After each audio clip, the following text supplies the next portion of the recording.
Memory, for an old person like me, is an old blanket, warm on the chest, heavy on the bones, and full of frayed threads that catch on things when you least expect it. I carried mine for almost 30 years, convinced I had stitched a home on the strongest foundation a woman could trust: devotion. Only later did I learn that a foundation can hide a crack, and a crack can drown a life if you lean on it long enough. This is the truth I owe you, and the truth I owed myself. Before I continue, don't forget to like, subscribe, and share where you're watching from. It helps us keep sharing stories that matter. At 78, mornings arrive like habits too old to die. My alarm is not the bell on the nightstand, it is the house itself. The hush in the walls before dawn, the birds scratching a thin line of sound, the ache in my knees that says the day has already begun.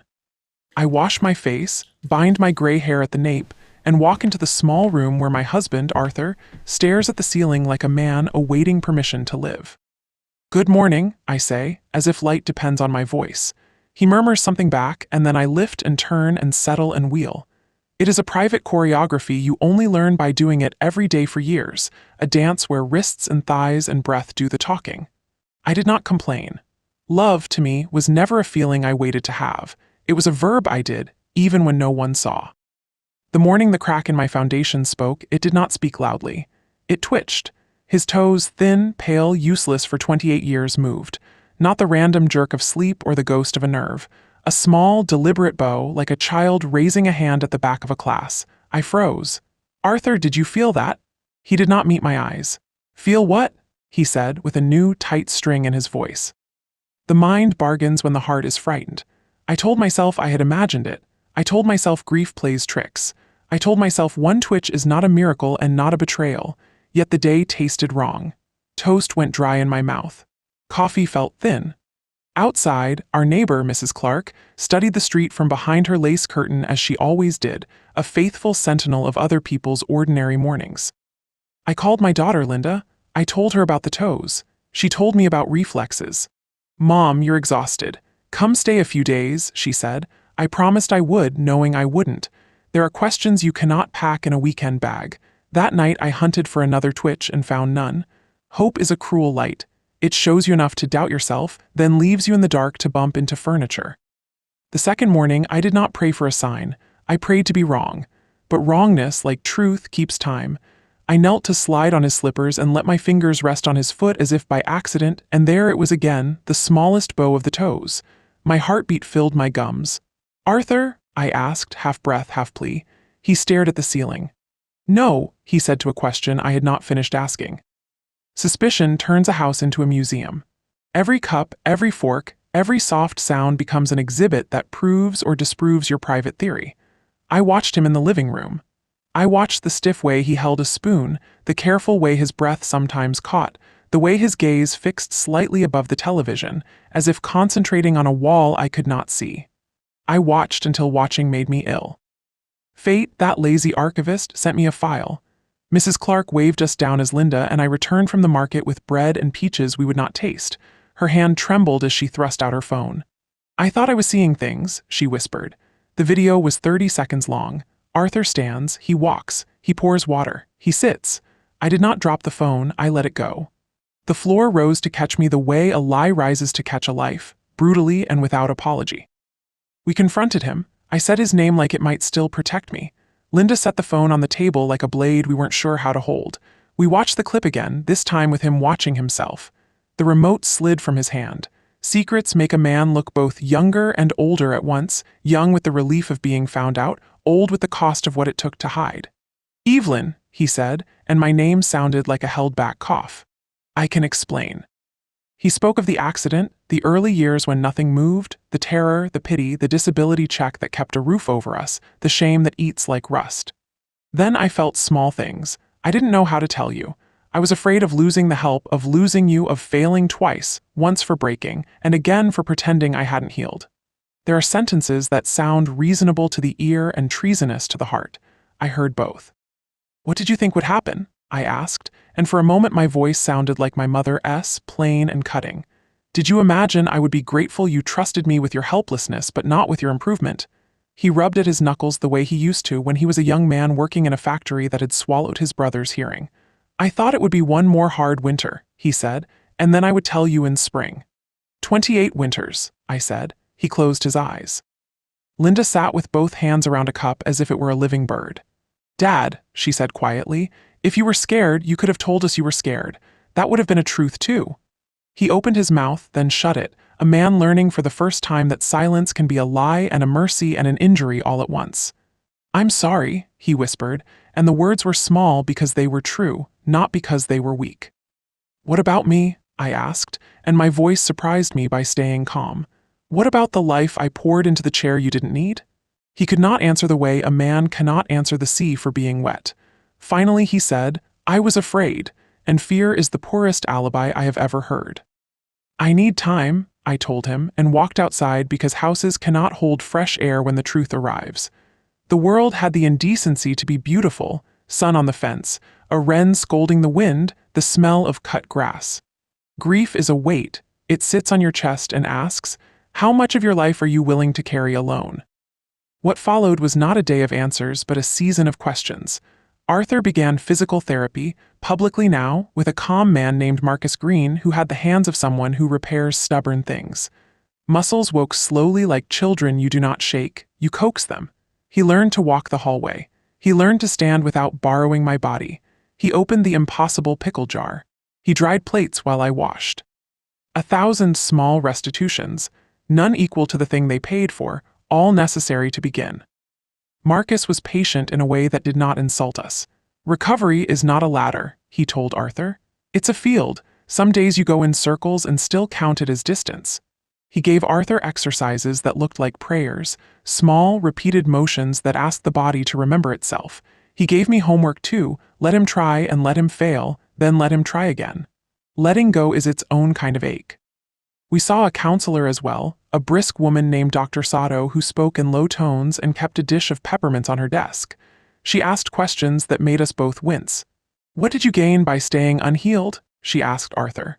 What did you gain by being indispensable? She asked me. I told her I did not like the word gain inside a sentence about suffering. She said meaning is not mercy, it is merely a map. Forgiveness, I learned, is not a door you open. It is a field you cross, step by aching step. Some days you sit down and say you will die there. Other days you find the legs you did not have yesterday. I wrote at night. I kept a diary because my mind needed somewhere to go that wasn't the same room where 28 years had been spent. On paper, I could set down the weight and pick it up again in the morning. When Marcus suggested a change of air, I pretended it was about Arthur's balance and knew it was about mine. We sold the cottage with its faithful betrayals, the dent in the wall from a wheelchair I had banged in the dark, the squeak in the hallway I could hear in my sleep. Selling the cottage felt like donating a body I no longer lived in. I washed walls and found the shadows of old picture frames like pale ghosts. In the hall closet, I discovered the first slippers I bought after the accident, flattened at the heels like exhausted animals. I held them and cried the kind of tears that come without a story, just salt and salt and salt. We put a folding table in the driveway and labeled our history with masking tape.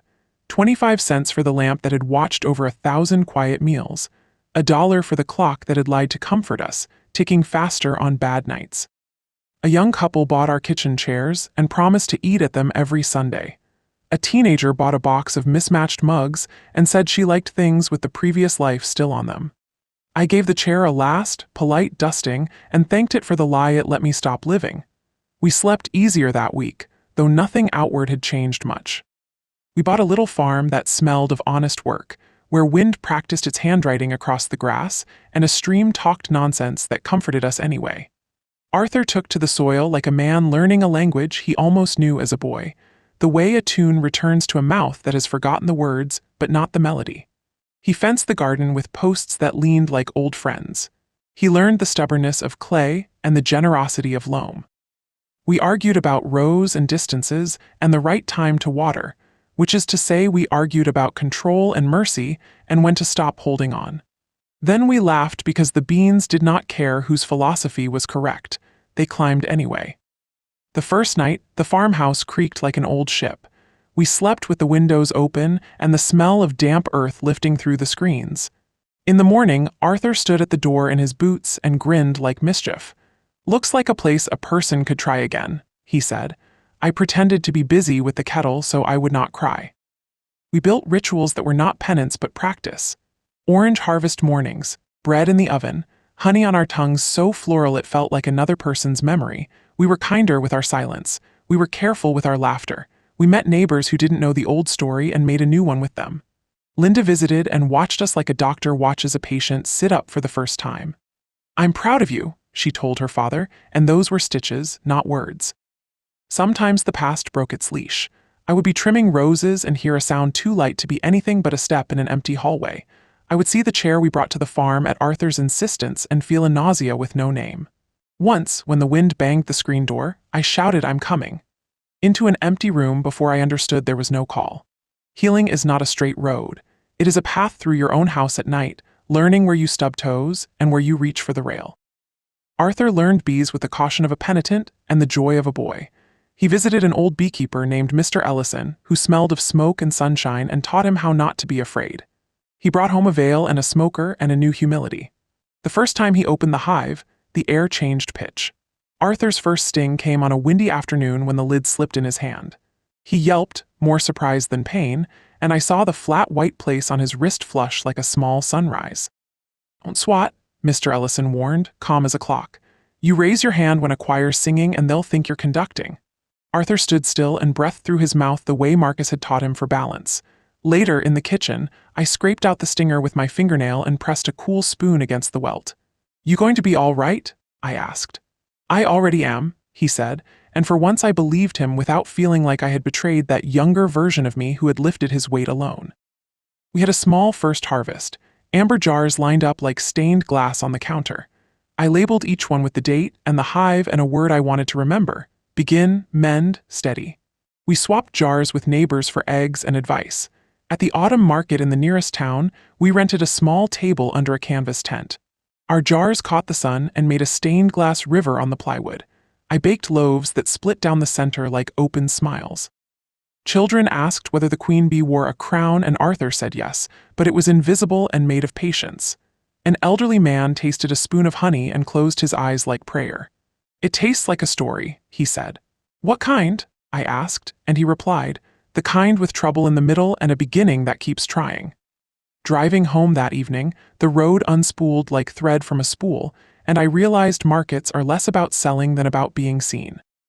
A stranger's nod can restitch you where you've come undone. We carried back fewer jars and more ease, and for once I slept without rehearsing losses. That night. If you think the crack healed clean, I will not let you believe that. I had nights when the old film played in my head, me lifting, turning, wiping, him listening for the kitchen door like a jailer measuring steps. I had mornings when I forgave the man who dried the dishes and afternoons when I could not forgive the man who had let me forget the sound of my own laughter. But the farm taught me patience. Seeds take their time deciding if they trust you. Bees hum the same note whether you are heartbroken or full of praise. Their work is indifferent to my moods, and there is a kind of holiness in being unneeded. It frees you to offer what you have without bargaining for thanks. I want you to know I was not noble every day. There were mornings when I resented the farm because it healed us in ways that let Arthur talk about redemption with a light I had not yet earned. I slammed a drawer once, hard enough to make spoons leap, and shouted, "I am not the angel in your story." He put down the dish he was drying and said, "Good, angels blow in and out, I need a person who stays."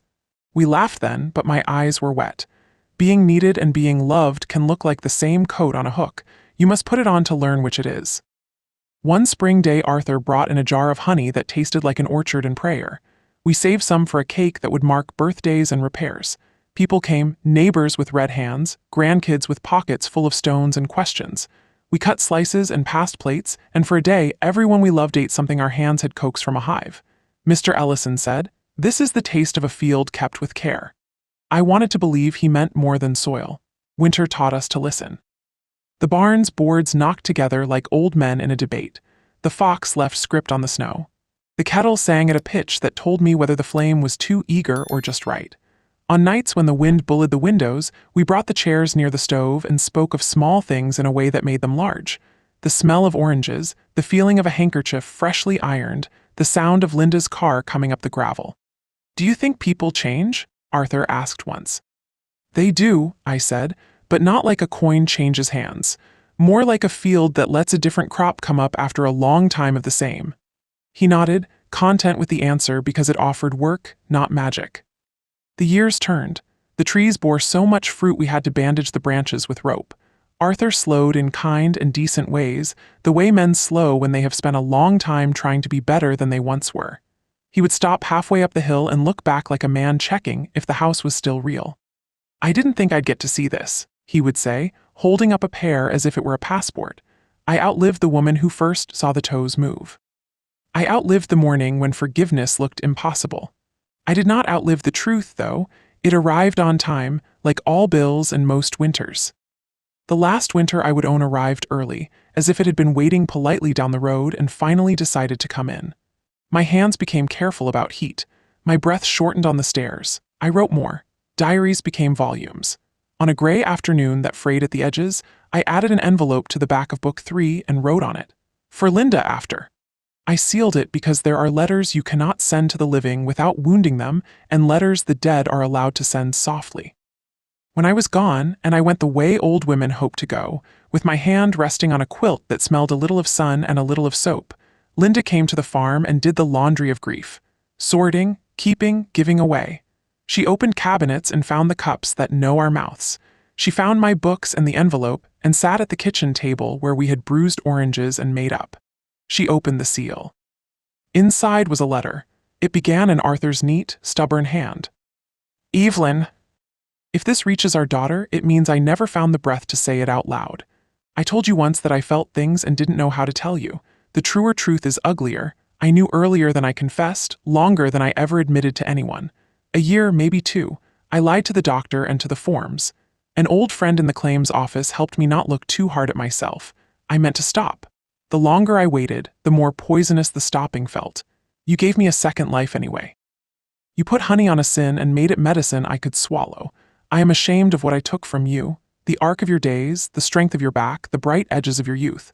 I am grateful for what you gave me, a way to become a man again without demanding applause for it. If there is any justice left for a coward like me, let it be this, that I learned to tell the truth because your kindness left me no place to hide." The letter from Arthur continued.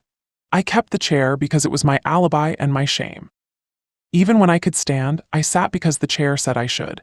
I don't know if you can imagine how quickly a lie becomes a custom. I wanted to be worthy of you, and instead I required you. That is not the same thing. When Marcus asked me to list what I could do without you, I wrote 2 words, breathe and worry, and even those were questionable. I stole hours from your sleep, strength from your shoulders, and invitations from your friends.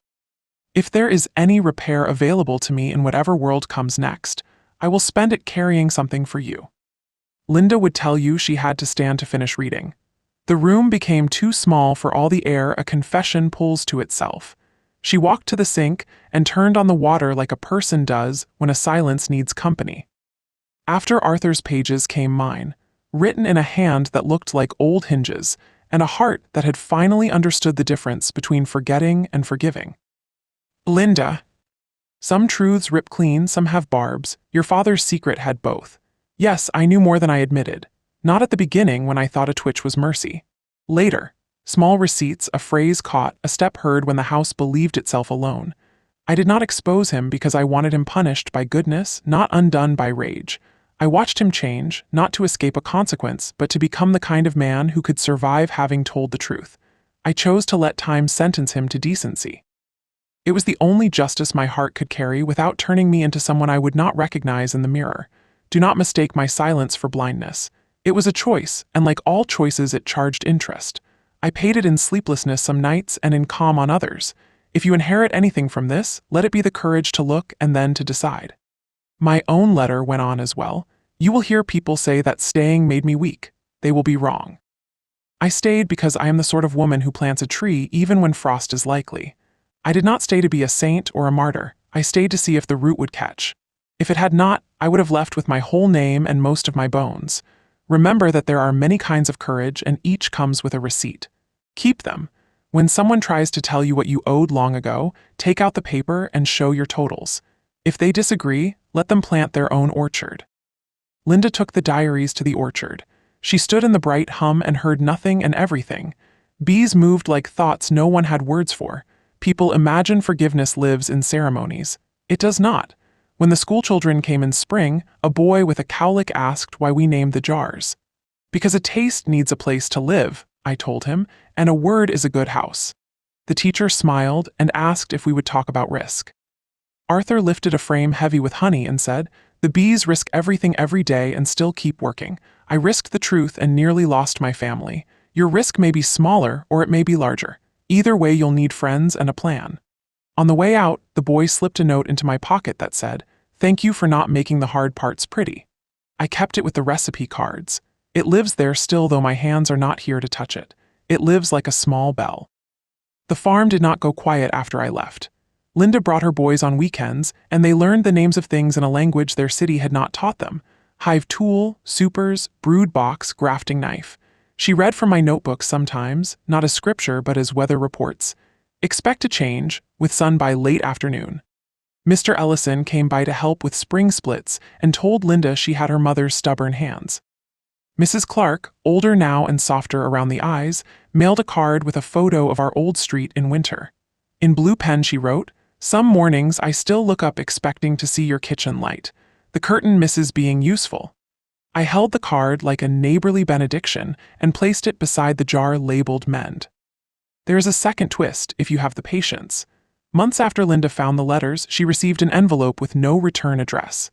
Inside were photocopies, old forms, a typed note from a claims officer who had retired, and a small Polaroid of Arthur at a hardware store, standing without a cane years before he had admitted he could.